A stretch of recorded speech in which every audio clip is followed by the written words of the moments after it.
Triangle proportionality theorem using similarity. इस video में हम ट्राइएंगल प्रोपोर्शनैलिटी थ्योरम की स्टेटमेंट को देखेंगे और सिमिलैरिटी के कॉन्सेप्ट को यूज करते हुए प्रूव करेंगे। थ्योरम की स्टेटमेंट देख लेते हैं। A line parallel to one side of a triangle and intersecting the other two sides divides them proportionally.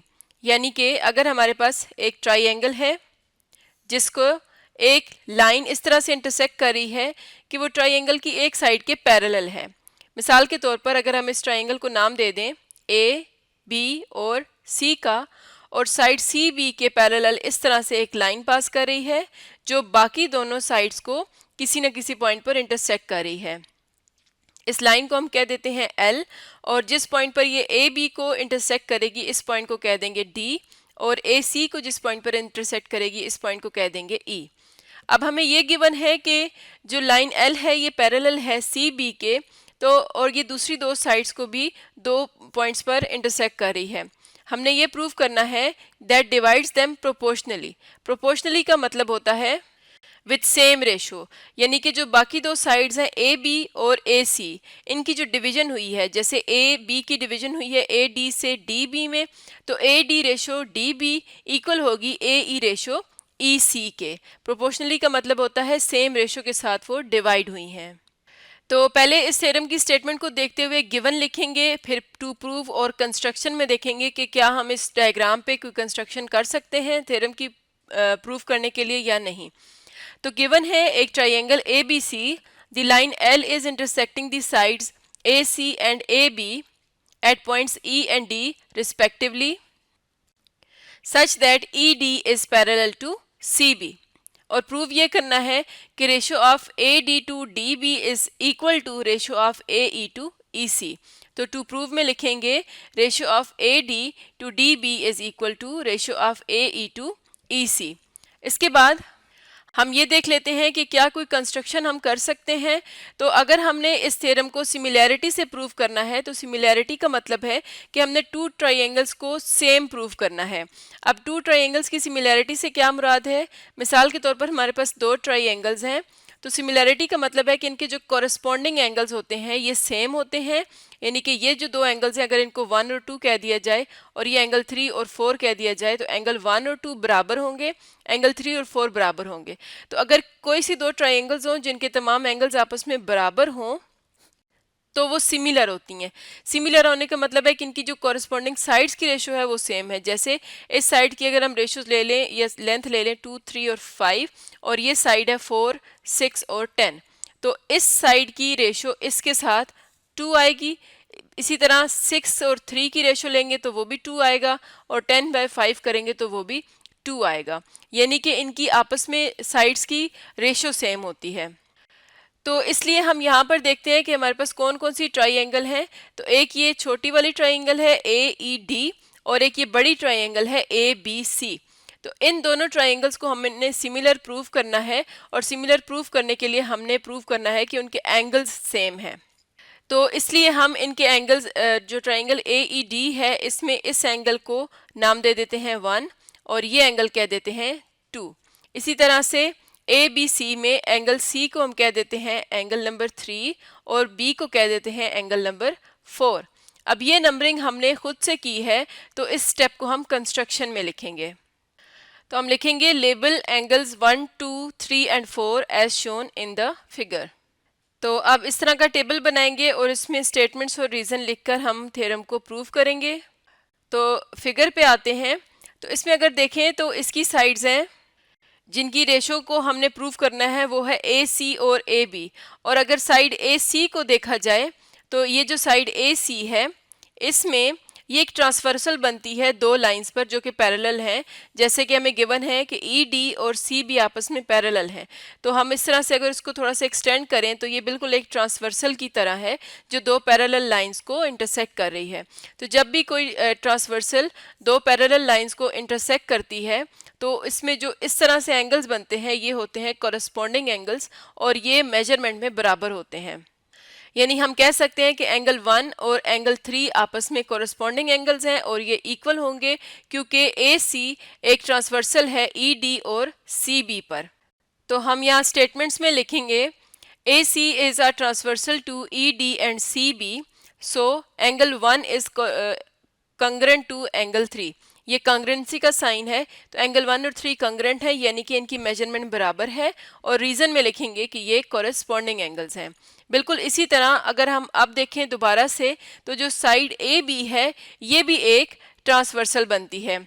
अगर हम देखें तो ई और डी और सी बी पैरेलल हैं, तो ए बी इन पर इस तरह से ट्रांसवर्सल बनती है।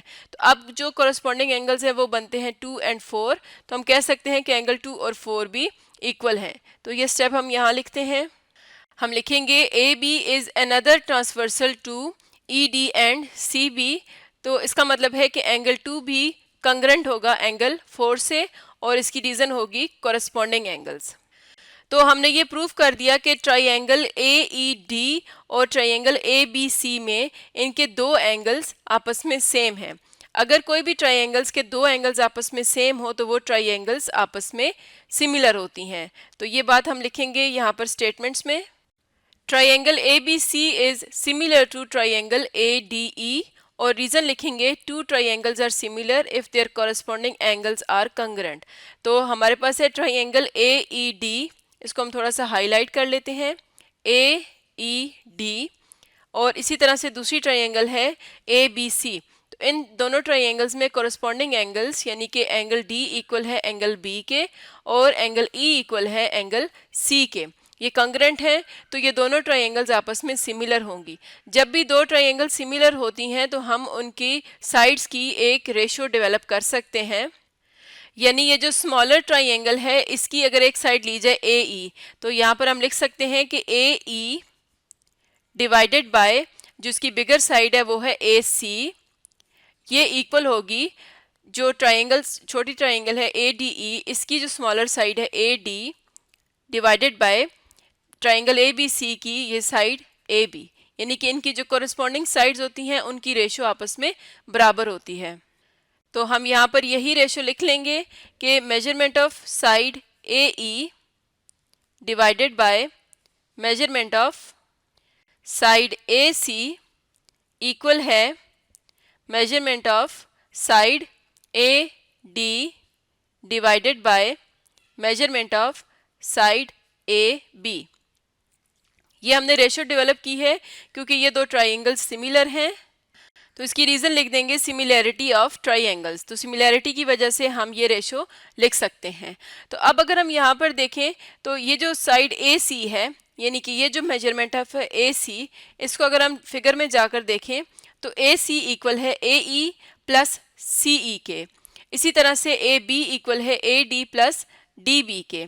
तो यहाँ पर हम लिख सकते हैं measurement of A E divided by A C की जगह हम लिख सकते हैं measurement of A E plus measurement of E C. इसी तरह से ए बी की जगह लिखेंगे measurement of A D divided by measurement of A D plus measurement of D B. और रीजंस में बता दें कि ए सी इक्वल है ए ई प्लस ई सी के, और ए बी इक्वल है A D plus D B के। तो अब जैसा कि ये मेजरमेंट्स हैं साइड्स की, यानी कि ये नंबर्स ही हैं, तो हम ये जो हमारे पास एक्सप्रेशन आया है इसमें हम क्रॉस मल्टीप्लाई कर सकते हैं। तो क्रॉस मल्टीप्लाई करेंगे तो हम लिख सकते हैं measurement of A E multiply हो जाएगा measurement of A D plus measurement of D B, और ये इक्वल आएगा measurement of A D into measurement of A E plus measurement of E C. अब हम इस एक्सप्रेशन को ओपन करते हैं, यानी कि मल्टीप्लाई करेंगे, और इसकी रीज़न हम लिख सकते हैं क्रॉस मल्टीप्लिकेशन। तो अब इसके बाद मल्टीप्लाई करेंगे तो ये आ जाएगा measurement of A E multiplied by measurement of A D plus measurement of A E multiplied by measurement of D B, यानी कि हमने डिस्ट्रीब्यूटिव लॉ अप्लाई करते हुए इन्हें ओपन कर लिया। इसी तरह ये इक्वल होगा measurement of A D multiplied by measurement of A E plus measurement of A D multiplied by measurement of E C. Reason लिख दें डिस्ट्रीब्यूटिव लॉ। तो अब अगर इस एक्सप्रेशन को देखा जाए तो यहाँ पर A D A E multiply by A D equal की दोनों साइड्स पर मौजूद है, यानी सेम नंबर इक्वल की दोनों साइड्स पर मौजूद है, तो हम उसको कैंसिल आउट कर सकते हैं। तो हमारे पास यहाँ पर क्या रह जाएगा, measurement of A E multiplied by measurement of D B equals to measurement of A D multiplied by measurement of E C. तो अब ये एक्सप्रेशन हमारे पास आया है, यहाँ पर हम इक्वल की दोनों साइड पर सेम नंबर से डिवाइड कर सकते हैं। तो हम नंबर लेंगे measurement of E C into measurement of D B. ये हम इसलिए ले रहे हैं ताकि लेफ्ट साइड पर डी बी कैंसिल आउट हो जाए और राइट साइड पर ई सी कैंसिल आउट हो जाए। तो डी बी को डी बी से कैंसिल करेंगे और मेजरमेंट ऑफ ई सी को ई सी से कैंसिल करेंगे। तो हमारे पास रेशो रह जाएगी लेफ्ट साइड पर measurement of A E divided by measurement of E C और राइट साइड पर measurement of A D divided by measurement of D B. हम इसको रेशो की फॉर्म में भी लिख सकते हैं, ये आ जाएगा measurement of A E ratio measurement of E C equals to measurement of A D ratio measurement of D B. या हम इसको इस तरह भी लिख सकते हैं, measurement of A D ratio, क्योंकि ये दोनों रेशोज इक्वल है, तो measurement of D B equal है measurement of A E ratio measurement of E C. तो ये वो रेशो है जो हमने प्रूव करनी थी, या जो प्रोपोर्शन हमने प्रूव करनी थी कि दोनों तरफ रेशो आ रही है वो बिल्कुल बराबर आ रही है।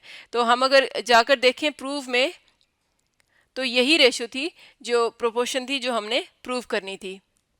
तो इस तरह से हमने सिमिलैरिटी के कॉन्सेप्ट को यूज़ करते हुए इस प्रोपोर्शन को प्रूव किया, और हमने ये प्रूव किया कि अगर कोई लाइन पैरेलल है किसी भी ट्राइंगल की एक साइड के, तो बाकी दोनों साइड्स को वो प्रोपोर्शनली डिवाइड करती है। तो आज का हमारा टॉपिक था triangle proportionality theorem using similarity.